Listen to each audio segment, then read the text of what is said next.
ততক্ষণে বাজে প্রায় রাত 12টা। রাত ঠিক 12টার দিকে ছাত্রলীগ ও ভাড়াটে বহিরাগত সন্ত্রাসীরা প্রশাসনিক ও আওয়ামীপন্থী প্রভাবশালী শিক্ষকদের অনুমতিক্রমে উপাচার্যের বাসভবনের সামনে অবস্থানরত শিক্ষক শিক্ষার্থীদের উপর তাদের পরিকল্পিত কিলিং মিশন শুরু করে।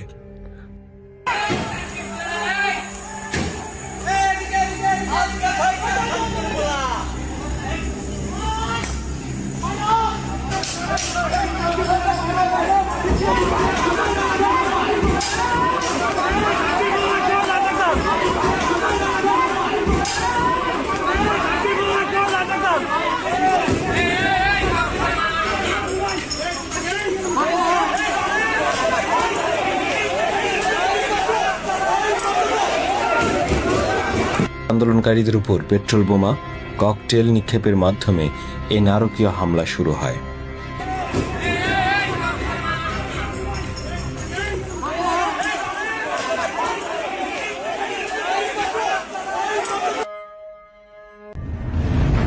নিরস্ত্র শিক্ষক ও শিক্ষার্থীরা